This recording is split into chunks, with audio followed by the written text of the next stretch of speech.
Le Seigneur est bon. Il encourage ses enfants. Il nous a donné un bon moment de louange, n'est-ce pas? Que Dieu soit loué. Vous savez, je dois sincèrement vous avouer que moi j'aime beaucoup la présence de Dieu. J'aime ça. Parce que je la connais et elle fait du bien. Surtout quand elle vient, et le plus souvent elle vient au moment où on ne s'y attend pas. Heureux êtes-vous si vous connaissez la présence de Dieu. Parce qu'elle ne va pas, elle n'est pas enfermée dans notre volonté de vouloir être bien. Non, non. Elle dépasse, elle surplombe, elle nous surprend. Donc, que tu te sentes bien, que tu ne te sentes pas bien, eh bien, cette présence-là, quand elle vient, eh bien, elle domine sur toi. Et tu es comblé et édifié malgré toi. On peut vraiment même le dire à ce point-là, malgré toi. Que le nom de l'Éternel soit béni. Aujourd'hui, je voudrais vous proposer d'abord une lecture de la parole. Et je vais utiliser une version courante. Tout à l'heure, si nécessaire, je reviendrai sur la version classique, c'est-à-dire Louis II. 2 Corinthiens, chapitre 4, versets 16 à 17. 2 Corinthiens, chapitre 4, les versets 16 à 17. La parole. C'est pourquoi nous n'abandonnerons jamais. Même si nos corps se meurent, nos esprits se renouvellent chaque jour. Car nos problèmes actuels sont minimes et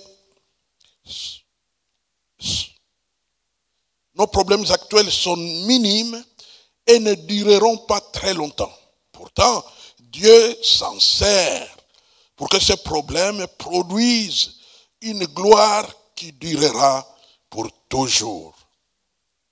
Donc voilà 2 Corinthiens chapitre 4 verset 16 à 17, comme on dit en français courant. Alors de ce passage, j'ai retenu comme sujet pour nous, comment Dieu choisit-il ses serviteurs fidèles? Comment Dieu choisit-il ses serviteurs fidèles? Prions le Seigneur. Seigneur notre Dieu, nous te bénissons et te louons pour le bonheur qui est le nôtre, de te connaître personnellement et de marcher avec toi. Et tu as exclu au-devant de nous des intermédiaires, parce qu'il y a un seul intermédiaire entre Dieu et les hommes, et il s'appelle Jésus-Christ. Seigneur notre Dieu, Jésus-Christ, viens donc te révéler comme celui qui est le berger fidèle qui nous mène vers le Père, qui nous mène vers l'éternité, qui nous escorte dans ce monde difficile, qui vient nous construire, nous bâtir un monde nouveau, bâtir des cœurs nouveaux, bâtir des serviteurs et servantes fidèles au roi des rois. Seigneur, viens faire un travail au fond du cœur, au-delà de tout ce que nous, on peut penser. Fais tout ce que tu veux faire. Fais-le, Seigneur, de bout en bout, au nom puissant de Jésus-Christ. Seigneur notre Dieu, nous excluons de ces lieux tout esprit qui n'a rien à voir avec toi. Tout esprit qui se choisit d'être ailleurs, d'être loin de toi, de te rejeter, de s'enfermer en soi-même, c'est-à-dire esprit de rebelle. Père, tout esprit qui n'est pas avec toi, qu'il soit vaincu, paralysé et empêché d'action au nom puissant de Jésus. Et nous proclamons que l'esprit de vie, l'esprit de Jésus, l'Esprit Saint de Dieu, l'esprit de Pentecôte se répande comme il est fait et gagne nos cœurs. Seigneur notre Dieu, je te cède mes pensées, je te cède mes mots, je te cède, Seigneur notre Dieu, tout ce qui doit être dit dans ce message, afin que le peuple soit édifié par son Dieu. C'est cela qu'il attend et rien d'autre. Que toute la gloire te revienne, notre Dieu. Au nom de Jésus. Amen.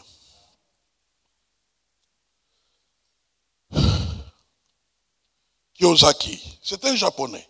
C'est un japonais, un mentor exceptionnel dans l'encouragement.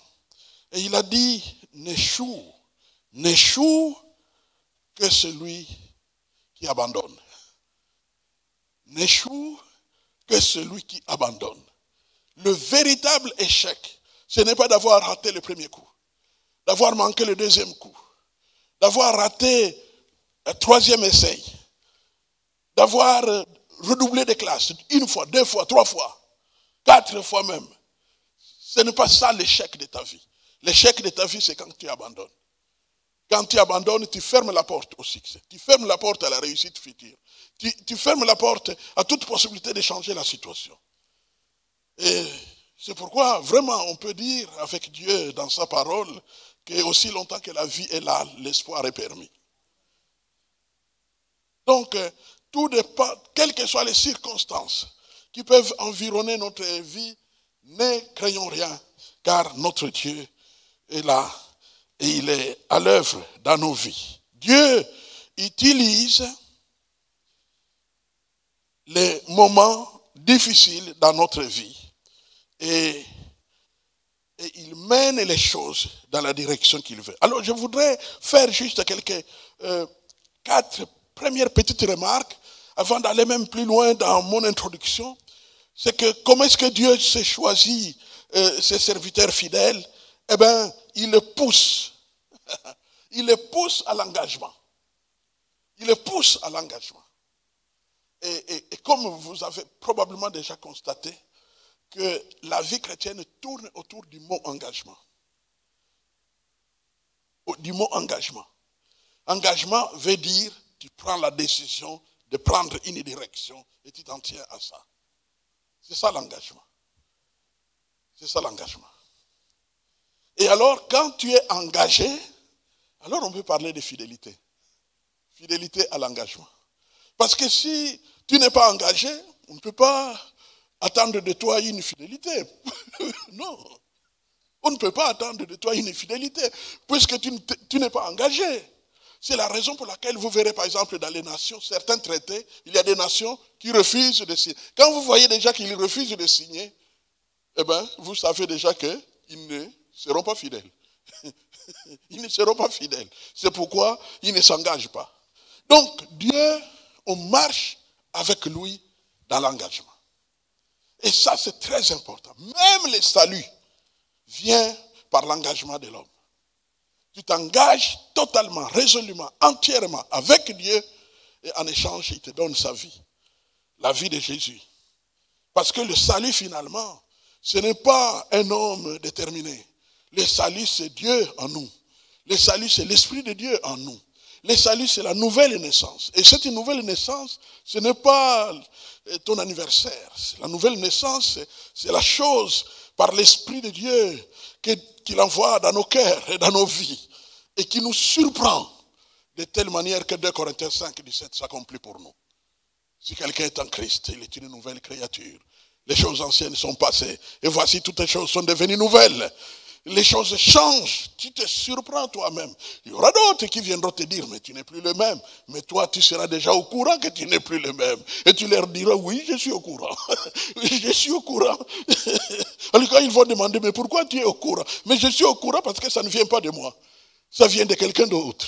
Ça vient du Sauveur. Mes frères et sœurs, ton salut ne vient pas de toi, car tu n'es pas sauveur. Tu ne peux même pas sauver toi. C'est un autre qui te sauve. Alléluia. C'est comme ça que les choses marchent. Et nous sommes dans un bonheur ineffable. Un bonheur, un réel bonheur d'être sauvés. Amen. Oui, d'être sauvés. D'être sauvés. Donc Dieu utilise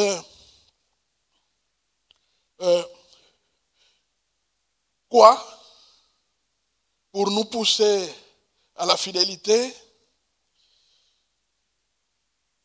Il utilise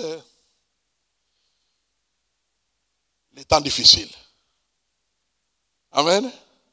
Dieu utilise les temps difficiles. Il n'utilise pas ta fête pour te rendre fidèle. Ta fête, c'est une distraction. C'est bon que tu te réjouisses. Et Dieu est d'accord. Réjouissez-vous dans le Seigneur. Donc Dieu est d'accord que tu te réjouisses. Mais ce n'est pas la source de ta transformation. La source de ta véritable transformation, c'est les temps difficiles. Et on comprend pourquoi le sage de la Bible a dit, au jour du malheur, réfléchis. Mais pourquoi réfléchir? C'est pour arriver à des conclusions décisives. Donc, c'est comme ça que notre Dieu agit. Il utilise donc le temps difficile pour tester l'engagement de ses enfants.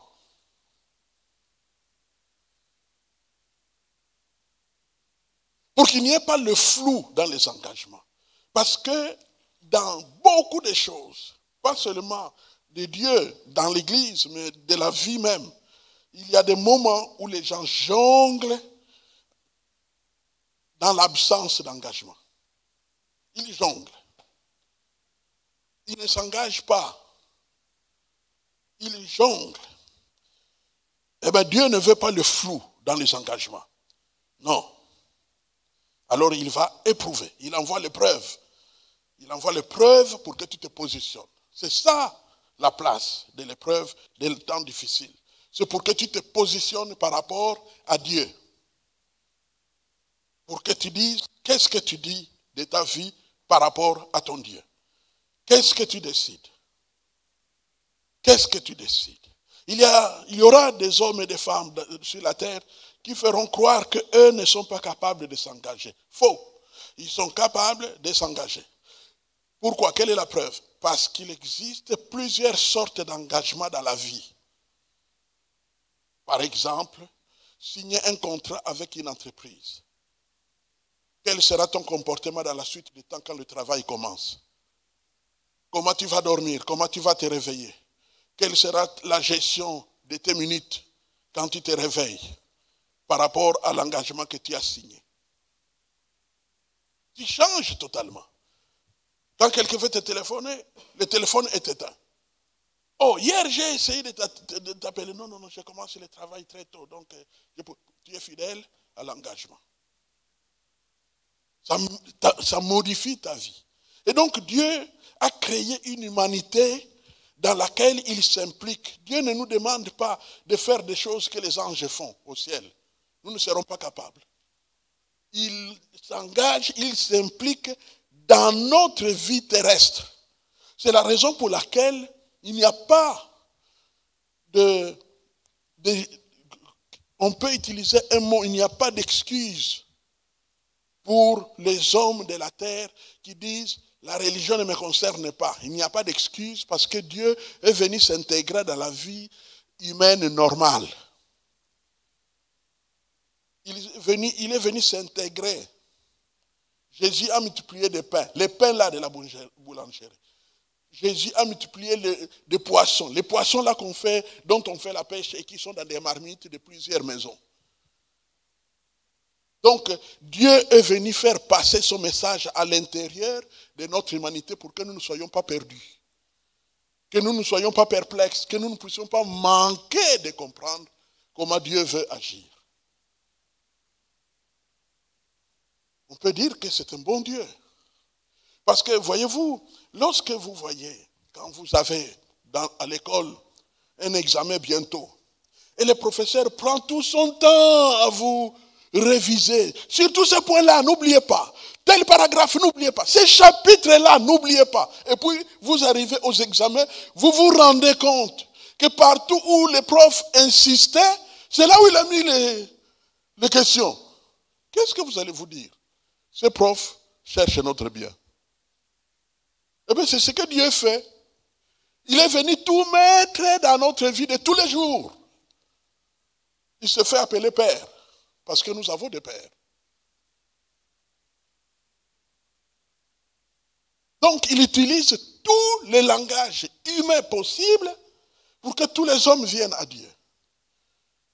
Et vous ne pouvez vous imaginer le bonheur des hommes qui viennent prêcher l'évangile, le véritable évangile. C'est un grand bonheur. C'est une tâche facile. Elle est facile, même lorsque parfois elle demande au prédicateur d'être attentif. Tu peux même être appelé à être attentif pendant toute une nuit pour attendre que Dieu te parle. Mais en réalité, quand il a fini de te parler, tu te rends compte que les choses ne sont pas nouvelles. Elles rejoignent le monde de la vie. Alors il y a deux choses sur lesquelles je vais réfléchir aujourd'hui. La première chose, je voudrais traiter la différence qui existe entre les serviteurs fidèles et les serviteurs infidèles.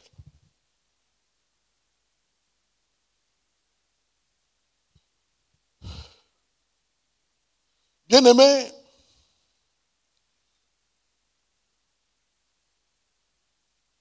notre Dieu ne veut pas, dans son royaume, dans son église, des intérimaires, des sans engagement. Non, notre Dieu veut que les gens, que nous puissions nous engager sérieusement avec lui. Donc, c'est la première remarque que je fais dans cette affaire qui concerne la différence entre les serviteurs fidèles et les serviteurs infidèles. Alors, quelle est la différence entre les serviteurs engagés et ceux qui ne sont pas engagés? Comme je l'ai dit au début, sans engagement, pas besoin d'être fidèle. Sans engagement, pas besoin d'être fidèle. On ne doit rien attendre de toi. C'est pourquoi beaucoup de gens aiment s'établir dans des relations sans engagement, pour qu'ils ne soient pas obligés d'être fidèles, pour qu'ils se retirent au gré de leurs désirs et au gré de leurs intérêts.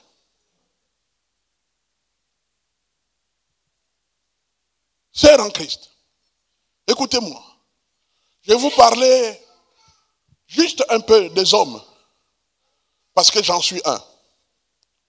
Quand vous voyez un homme qui vient solliciter ta vie pour que vous puissiez faire équipe à vie, mariage, et il te dit, nous restons d'abord comme ça, et puis on verra après. Quand tu vois ça, ça veut dire sans engagement pour qu'il se retire quand bon lui semblera. Refuse les intérims. Refuse les sans engagement. Quand quelqu'un vient et tu lui dis, est-ce qu'on peut aller voir mon père? Comme ça, on en parle à trois. À toi aussi, restons d'abord à deux seulement. Plus tard, on verra. Non. Refuse les sans engagement. Donc, dans les royaumes des cieux, c'est comme ça que Dieu agit. Il ne veut pas les sans engagement. Il veut des gens qui s'engagent avec lui, ceux sur qui il peut compter. Il veut les engagements. Dans les royaumes des cieux, il faut engagement. Sinon, Jésus dira, je ne vous ai jamais connu. Je ne vous ai jamais connu veut dire que tu n'as pris aucun engagement avec moi. Donc, moi, je ne te connais pas. Alors maintenant, tu vas commencer à lui rappeler des activités. Quand tu commences à justifier ta vie spirituelle par des activités, c'est que tu es déjà vraiment perdu. Non. On justifie la relation avec Dieu par l'engagement. Date. Quel jour tu as pris ton engagement? Il faut dater. On ne peut pas avoir une histoire sans date. L'histoire, il faut la date. Le jour où on s'est engagé.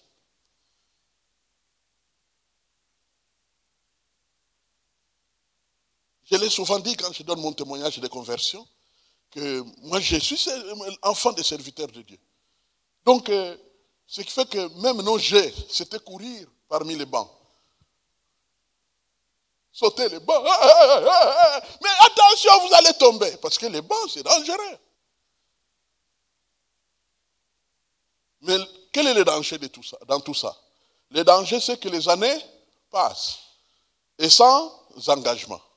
Conséquence, vous vous retrouvez dans l'église depuis 12 ans. Quand on te pose la question, quand est-ce que tu as commencé ta relation personnelle avec Dieu? Tu commences à faire le tour. Et puis, tu dis, un jour, j'avais vraiment faim et le Seigneur a envoyé quelqu'un pour me payer du pain. Non, mais ça, Dieu donne le pain aux bons et aux méchants. On te demande, quand est-ce que tu as commencé ta relation avec Dieu? Donc c'est ça, ce que Dieu veut pour ses enfants. C'est cela. Alors, une autre question. Quelle est la différence entre les serviteurs fidèles et les infidèles? Eh bien, la différence est que les serviteurs infidèles arrêtent dès qu'apparaissent les difficultés. Dès qu'apparaissent les difficultés, que font les serviteurs infidèles? Ils arrêtent. Ils arrêtent. Pourquoi? Parce que les serviteurs infidèles, eux, viennent par intérêt.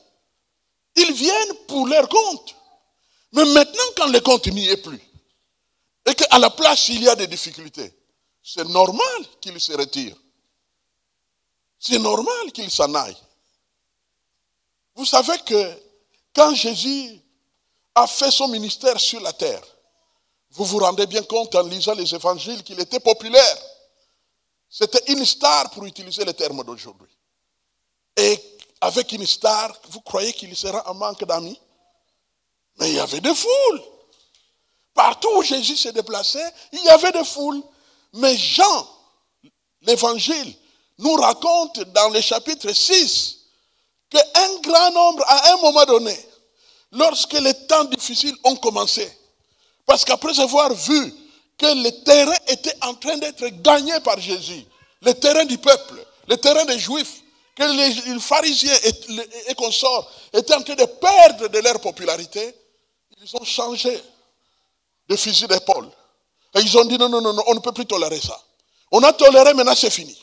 On ne peut plus tolérer. Et ils ont commencé maintenant à chercher noise à Jésus. Et alors, dès que les serviteurs ou les disciples infidèles ont constaté que la chose était devenue dangereuse, toujours d'après Jean chapitre 6, qu'est-ce qu'ils ont fait? Ils ont cessé d'aller avec Jésus. Ah frère, Jésus ira demain à Capernaum. À Capernaum, moi je dois aller au champ. Le champ a attendu trop longtemps, j'irai d'abord au champ. Mais non, ce n'est pas vraiment qu'il veut aller au champ, mais parce qu'il a appris aussi que les pharisiens sont fâchés à cause de la nouvelle doctrine qui attire trop de monde. Les serviteurs infidèles arrêtent d'avancer dès qu'il y a des difficultés. Tandis que les serviteurs fidèles continuent, car ils se servent des difficultés pour exprimer leur amour au Seigneur. Les fidèles serviteurs savent que le royaume des cieux, c'est chez eux. Comme c'est chez eux, c'est normal qu'ils ne se retirent pas. Le royaume des cieux, imaginez, chacun de nous a un chez soi d'une manière ou d'une autre. Est-ce que vous pouvez vous retirer de chez vous? Non. Est-ce que vous pouvez vous réveiller un matin pour dire, je suis en train de discerner si je dois encore dormir dans cet appartement? Tu ne peux même pas discerner. Pourquoi? Parce que c'est chez toi. Quand tu es chez toi, tu ne peux pas discerner. On ne peut pas te demander, prie vraiment pour voir si tu dois dormir ce soir dans ton lit. Mais non, c'est chez toi. Eh bien, quand nous avons pris des engagements avec le Seigneur, son royaume, son église deviennent chez nous. Ça devient chez nous. Et comme c'est chez nous, comment on peut se retirer? Nous ne sommes pas de ceux qui se retirent pour se perdre, dit l'Écriture. Non. Les serviteurs fidèles sont déterminés. Les serviteurs fidèles sont diligent, c'est-à-dire zélé, actif, rapidement opérationnel et efficace, plein de sens de responsabilité. Les serviteurs fidèles sont persistants et n'arrêtent jamais. Vous rappelez-vous comment un papillon se développe?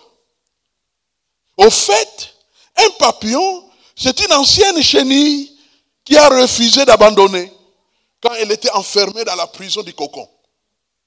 Elle a refusé d'abandonner. Elle s'est battue jusqu'au bout. Conséquence, elle est devenue papillon. Elle est devenue papillon.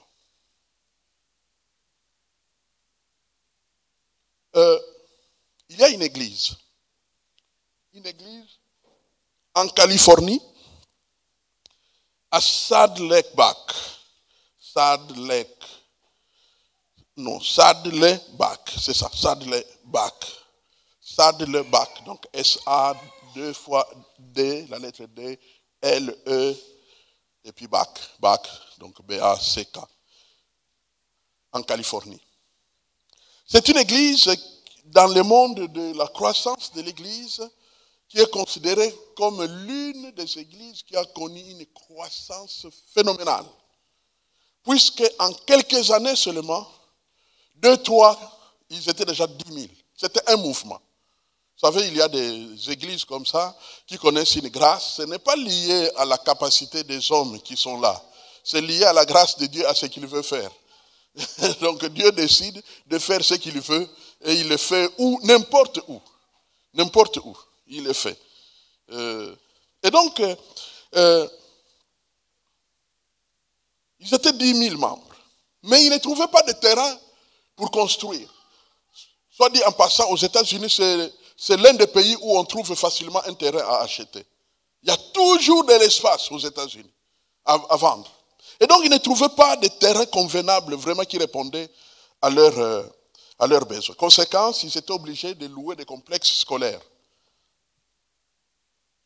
Sauf que, avec le grand mouvement, on ne sait pas ce qui s'est passé. On ne peut pas prêter de mauvaises intentions aux responsables des complexes scolaires. Mais au moins, on a constaté, cette église a constaté que, plus les gens venaient dans les complexes scolaires, 3 fois, 4 fois, 5 fois plus que le grand nombre, tous les nombres des élèves qui viennent à l'école là-bas. Donc, le week-end, c'était rempli partout, les voitures partout. Et le directeur de l'école venait trouver le pasteur pour lui dire non, notre école a maintenant de nouveaux projets, des activités même le week-end, donc c'est difficile de vous garder encore. Vous pouvez partir ailleurs. Et il devait aller trouver une autre école, aller trouver une autre école. Et dans le témoignage que ce pasteur donne, il dit que vous pouvez vous imaginer que vous êtes 10 000 personnes. Vous avez dans les warehouses, donc dans les entrepôts, des chaises pour 10 000 personnes. Et vous devez chaque semaine venir avec toutes ces chaises pour préparer le culte le dimanche. Et puis quand vous avez fini, tout ramasser pour aller stocker quelque part. C'était fatigant. Et donc, ce qui fait que dans les 13 premières années, qu'est-ce qui est arrivé? Ils ont déménagé de complexe scolaire à complexe scolaire 79 fois. Si vous êtes français, 79 fois. Donc, vous pouvez vous imaginer, en 13 ans, 79 fois de déménagement, en plus du fait qu'il faudra chaque fois monter, démonter, monter, démonter. Je crois que ceux qui sont actifs de ce côté-là, dans cette maison, vous comprenez quelle était la douleur de cette église. Conséquence, ceux qui étaient engagés, ceux qui ont cru à l'église, ceux qui ont cru à Dieu, au Dieu de la vision, sont restés. Mais il y en a d'autres qui ont dit, ah non, on ne peut pas continuer à souffrir comme ça. Il existe par-ci, par-là des temples avec une croix surélevée. On se glisse là et on est tranquille. Ils sont allés s'installer dans des temples construits, stables, et ainsi de suite. Mais le mouvement a continué. Pourquoi? Parce qu'il y avait des hommes et des femmes engagés. En d'autres termes, quand l'engagement est là, tout devient possible. Tout devient possible. Le terrain est ouvert à la fidélité. Et ce qui est plus intéressant dans tout ça, c'est que Dieu s'implique. Quand tu es un homme, une femme qui s'engage avec Dieu, Dieu s'implique. En d'autres termes, bien-aimés, l'engagement avec Dieu, ce n'est pas un hobby. Ce n'est pas un passe-temps. Non, non. L'engagement avec Dieu, c'est un engagement. Donc, tu l'intègres dans la liste des plus grandes responsabilités de ta vie. Tu intègres ça. Tu intègres ça. Je me souviens lorsque nous avions d'autres activités en dehors de l'église, comme par exemple enseigner à la faculté ou être invité pour une conférence quelque part, eh bien, lorsqu'on téléphonait pour ouvrir les portes afin que je puisse aller quelque part, j'avais toujours l'agenda de l'église à côté de moi. Est-ce que vous pouvez venir telle date? Non. Ah, pourquoi? Non, j'ai l'église là-bas. Et telle autre date? Non plus. Pourquoi? Nous aurons une veillée de prière à l'église. Ah, et telle autre date? Ah, là ça va. On note. Au fait, l'engagement avec l'église était dans la liste de tous les engagements. On marche comme ça avec Dieu. On marche comme ça avec Dieu afin que nous puissions progresser, que nous puissions avancer. Le Seigneur est prêt à travailler avec nous. Mais engagement plus fidélité, alors nous devenons capables d'être fidèles et de ne pas pouvoir abandonner. Ça, c'est la première chose que j'ai voulu vraiment attirer notre attention sur la différence entre les serviteurs fidèles et les serviteurs infidèles. La deuxième chose sur laquelle je vais m'arrêter. Dieu utilise les temps difficiles pour tester la persévérance de ses enfants. Pourquoi le fait-il? En vue de provoquer la croissance. La croissance. Si Dieu permet des tests dans ta vie, ce n'est pas pour que tu souffres pour souffrir, mais il veut que tu puisses monter plus haut. Que tu puisses croître. Que tu puisses croître. Passez-vous par des temps difficiles qui peuvent mettre votre engagement en épreuve? Alors souvenez-vous effectivement de 2 Corinthiens chapitre 4 versets 16 à 17. 2 Corinthiens chapitre 4 versets 16 et 17 par lequel nous avons commencé. Je reviens sur ce texte. C'est pourquoi nous n'abandonnons jamais. Même si nos corps se meurent, nos esprits se renouvellent chaque jour. Car nos problèmes actuels sont minimes et ne dureront pas très longtemps. Pourtant, Dieu s'en servira même pour que ce problème puisse produire en nous une gloire qui durera pour toujours. Une gloire qui durera pour toujours. Donc, Dieu regarde, notez, plus à ce que nous allons devenir après le temps difficile et pas à l'épreuve elle-même. Vous avez remarqué? Notre Dieu, l'œil de Dieu, n'est pas sur ton épreuve. Vous savez, souvent, quand nous vivons une épreuve, nous devenons ce qu'on appelle des autogestions, ou autogestionnaires. C'est-à-dire qui ont le regard sur leur douleur. Il est, je le comprends, sur le plan humain, quasiment impossible d'être indifférent à une douleur. Quand on a mal au genou, quand on a mal à la tête, quand on a mal au dos, on s'en souvient, nul doute. Mais je voudrais simplement vous dire la pensée de Dieu. La pensée de Dieu n'est pas sur cette douleur-là. La pensée de Dieu est sur ce que tu deviendras après cette douleur-là. Pourquoi? Parce que Dieu a permis la douleur pour que ça devienne comme un tremplin, que tu puisses devenir ce que lui a dans sa vision. Et donc, c'est important que tu retires tes yeux de ta difficulté pour le mettre vers là où Dieu regarde. Alors, en ce moment-là, la douleur... Vous savez, il y a un cantique que nous avons chanté dans le temps de réveil. Et les choses de ce monde pâliront peu à peu. Et les douleurs du corps pâliront peu à peu. Et les peines financières pâliront peu à peu. Et les difficultés relationnelles pâliront peu à peu. Si nous regardons là où Jésus regarde.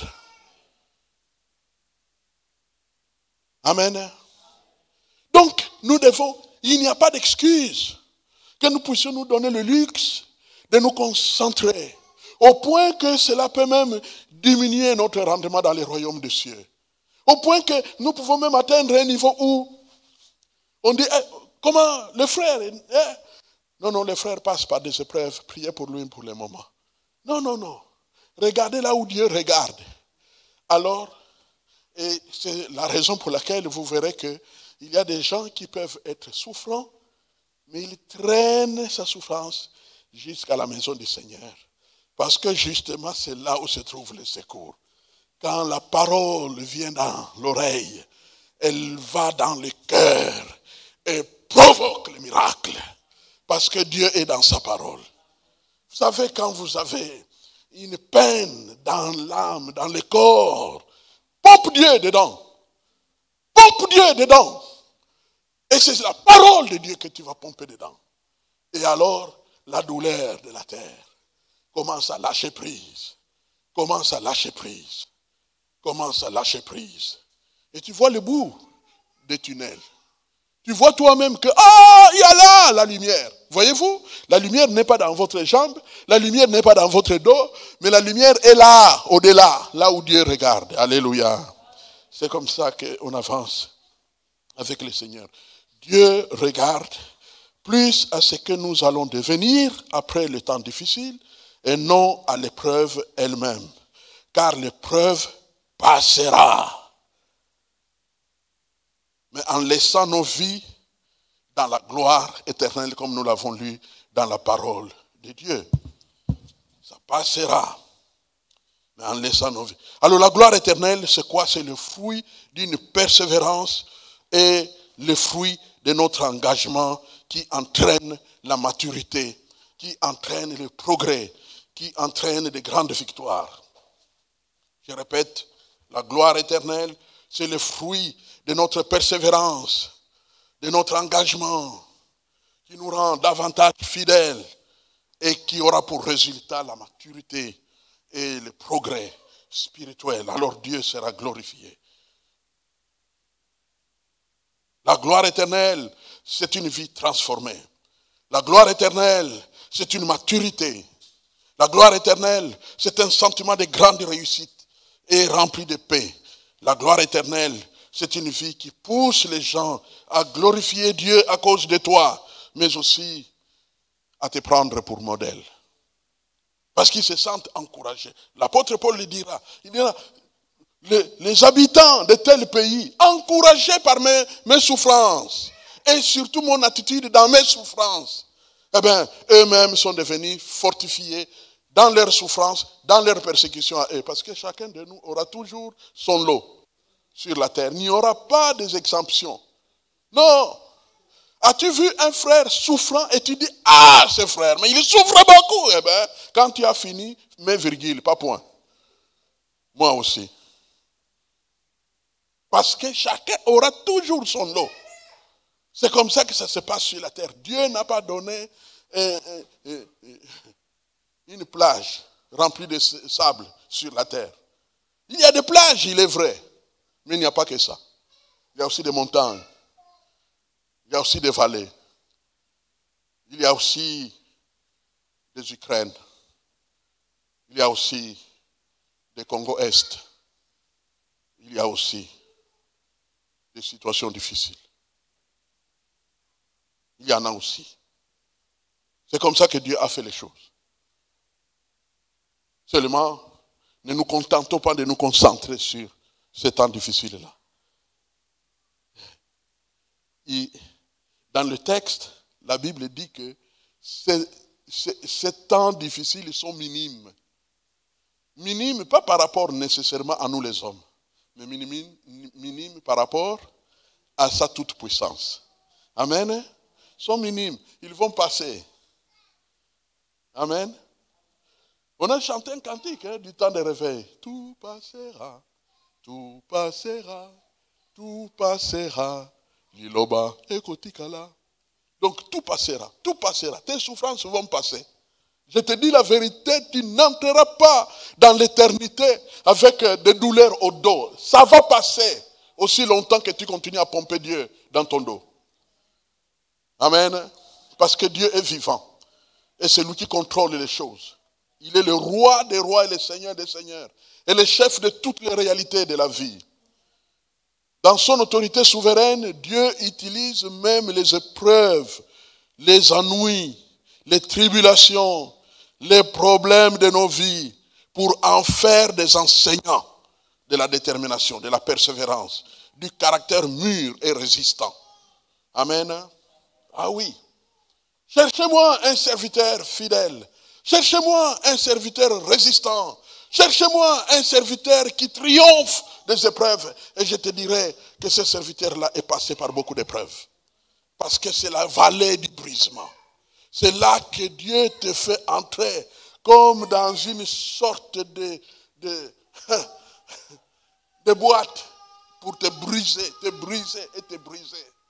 Au fait, pour moi, je suis convaincu que le cœur de Dieu, en réalité, c'est qu'il ne veut pas, alors il ne veut pas que tu continues à faire de l'épreuve de ta vie comme un Dieu. Non. Et que cette épreuve de ta vie prenne toute ton attention. Non, non, non, non, non. Vous savez, je suis convaincu, tout en reconnaissant que nous sommes des hommes, mais je suis convaincu que les confessions permanentes de nos douleurs, en utilisant nos paroles, confession permanente. Et moi, le dos, et moi, la tête, et moi, ça ne va pas, et moi, les enfants, et moi. Je crains que, avec ce genre de confession permanente, le diable ait beaucoup plus à gagner que Dieu. Parce que savez-vous ce que comment Dieu réagit à tout ça? Je sais. Il y a quelqu'un qui a écrit un livre auquel il a donné ce titre-là. Votre Père sait. C'est court, hein? Mais pourquoi Dieu se contente d'être si court? Au lieu de commenter, au lieu de dire, ah, j'ai vraiment compris. Depuis un temps, tu ne peux même plus dormir. Tu te réveilles à 2 heures du matin, et puis tu es sans sommeil, tu es malheureux, tu es misérable, tu as des problèmes terribles. Pourquoi Dieu n'utilise pas tout ça pour ce qui nous concerne? Parce que ça va passer. Parce que sa vision est ailleurs, nous l'avons dit. Amen. Lui, il voit ce qu'il va faire de nous. Lui, il voit ce que nous allons devenir. Alléluia. Qu'en est-il des épreuves que nous traversons maintenant en tant qu'Église, en tant que famille, en tant que couple, en tant qu'individu, peut-être même en tant que pays, en tant que nation? Qu'en est-il des épreuves par lesquelles nous passons? Eh bien, ces épreuves sont un test pour éprouver et purifier notre fidélité à Dieu. Point barre. Pour purifier notre fidélité à Dieu. Pour que notre fidélité soit parfaite, sérieuse. Au fait, c'est un centre de formation. Dieu nous forme. Dieu nous forme. Dieu nous forme.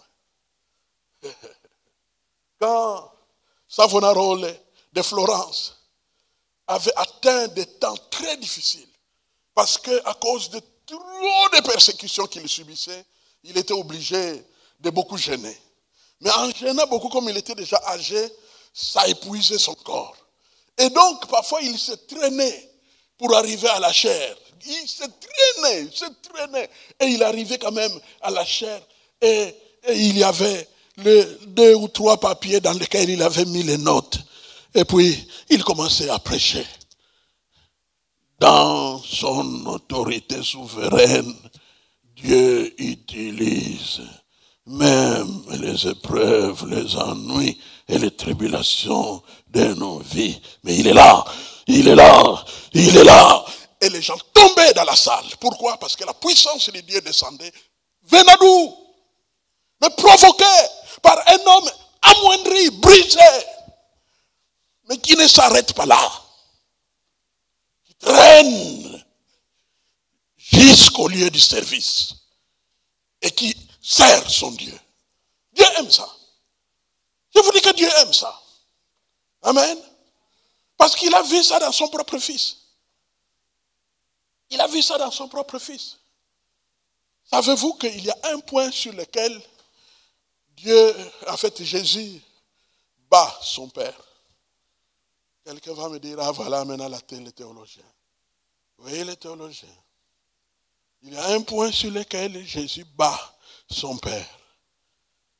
C'est quand la souffrance des péchés de toute la terre et de l'histoire de l'humanité sont tombés sur lui et qu'il est devenu tellement sale que le Père a détourné le visage.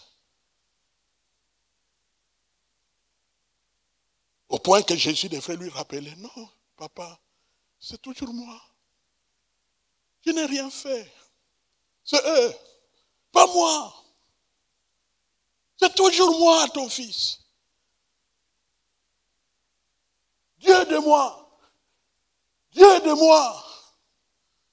Eloi. Eloi. Sabakatani. Le Père est revenu. Battu par le Fils. Il est revenu. Assez. Le voile se déchire. Les hommes peuvent venir. C'est fait. Voilà l'évangile. Et quand Dieu fait tout ça, tu vas venir avec ta petite sainteté là. Et même sur 10, tu n'as été saint qu'une fois. Et tu te vantes de ça. Ceux qui te connaissent savent que ce même problème pour lequel tu te vantes d'être saint, il y a des endroits où tu l'as fait et tu es tombé, tu as succombé. Ah, Christ a porté toutes les peines. Oh, quel bonheur. Quel sauveur merveilleux je possède qui s'est sacrifié pour moi. Et la vie innocente qui est la sienne qu'il cède pour me rendre heureux, pour me rendre propice à Dieu, pour me rendre utile à Dieu. Voilà notre bonheur. Si vous voulez trouver autre chose, allez-y. Moi, j'ai trouvé. Amen. Et quand tu trouves, est-ce que tu vas lâcher? Non, tu ne cherches plus. Amen. Tu ne cherches plus. Parce que tu as trouvé. Oh, que le nom de l'Éternel soit béni. Oh, alléluia, alléluia. Les épreuves sont un test pour éprouver et pour purifier notre fidélité à Dieu. Une chenille qui a abandonné, bien-aimé, tôt ou tard, regardera en l'air et elle dira, mais je connais ces papillons-là.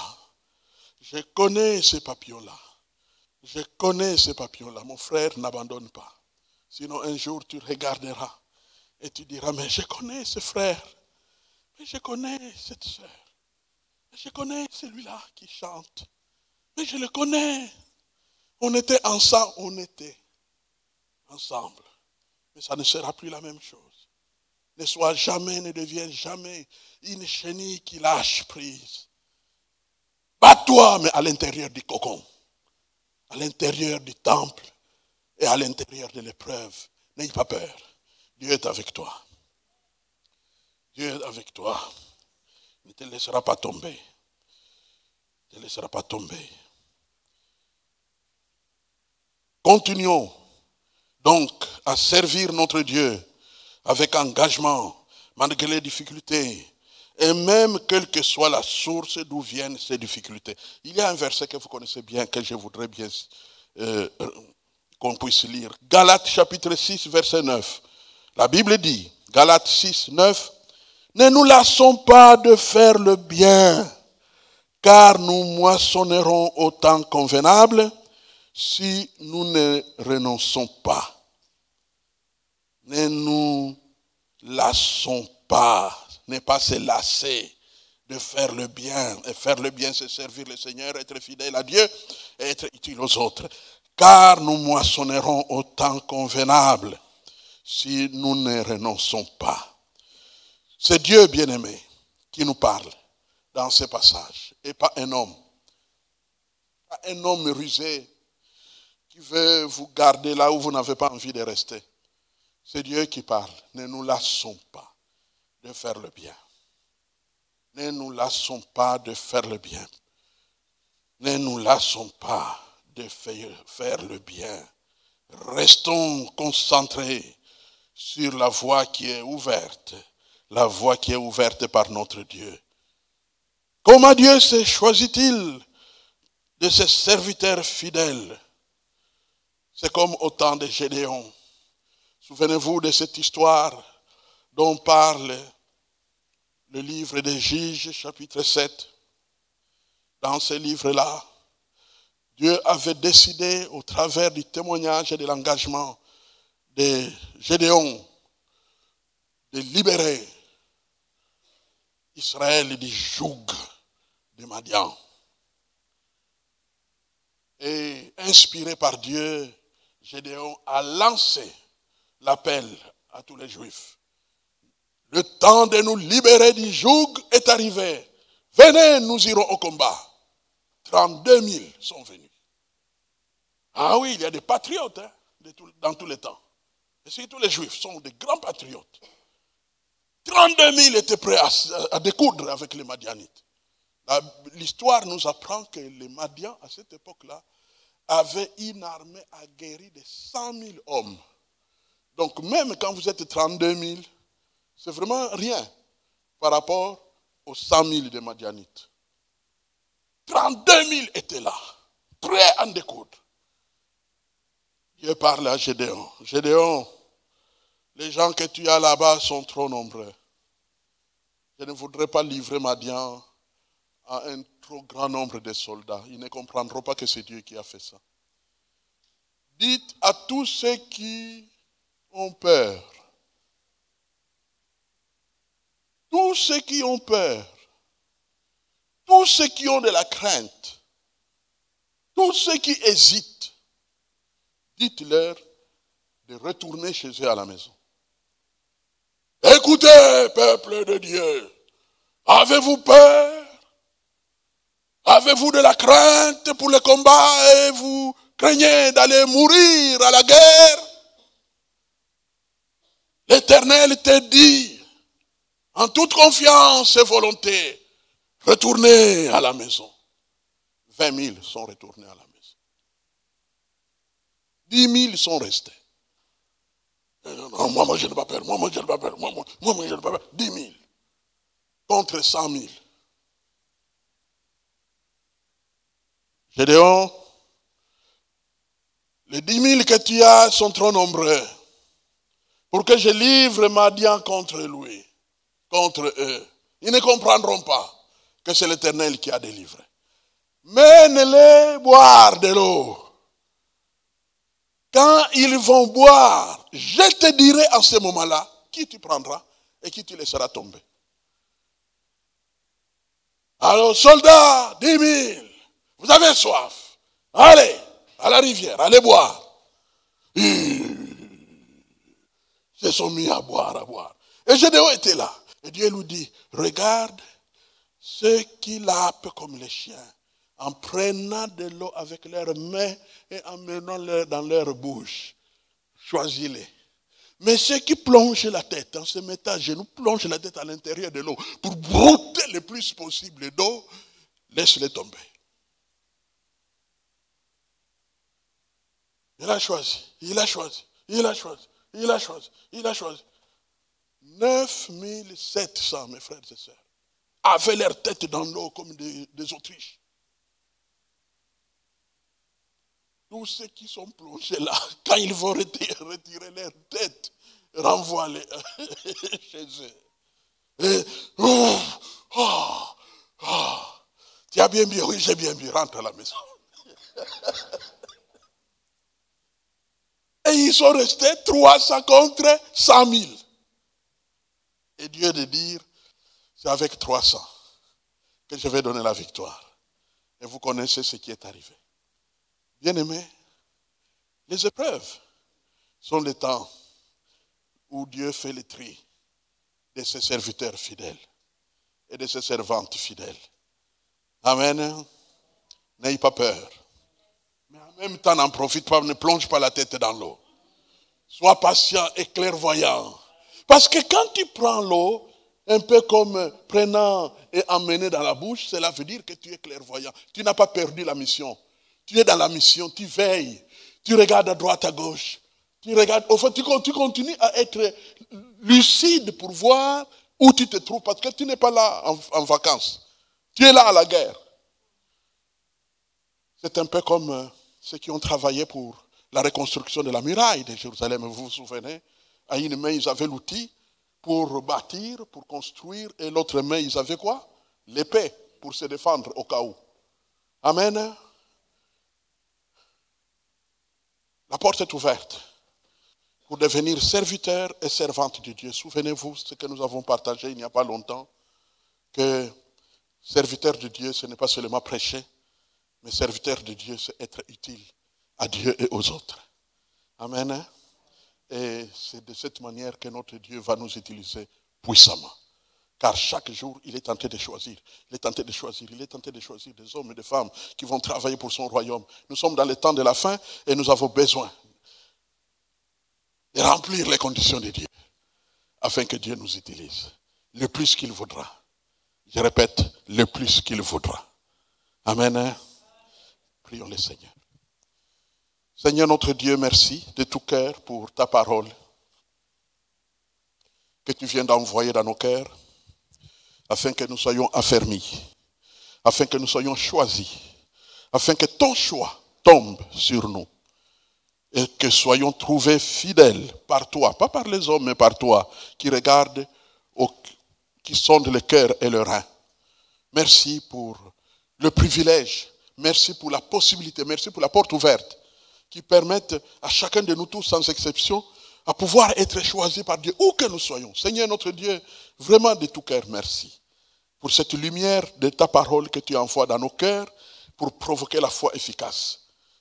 Provoquer la foi qui nous donne la force de regarder au-delà de nos souffrances, au-delà de nos épreuves, là où toi tu regardes, là où tu veux nous mener, d'après le plan que tu as concocté dans ta divinité et ton autorité souveraine, là où tu veux nous établir, jusque là où tu veux nous rendre utiles. Ah, si tu voulais nous rendre utiles à la multitude, eh bien que tout ça soit pour ta gloire, pour ta gloire, pour ta gloire, uniquement pour ta gloire. Qu'il en soit ainsi, Père. Les épreuves sont peut-être là dans nos vies. Les épreuves sont peut-être là dans nos cœurs. Les épreuves sont peut-être là dans notre chair qui se meurt. Mais nous refusons de courber la tête devant ces épreuves. Car elles ne deviennent pas notre Dieu et ne deviendront pas notre préoccupation quotidienne. Nous levons nos yeux plutôt vers toi et vers toi seul. Merci pour tout ce que tu accompliras dans ta grande fidélité. Au nom puissant de Jésus-Christ, notre Roi et notre Seigneur. Amen et amen. Gloire à Dieu.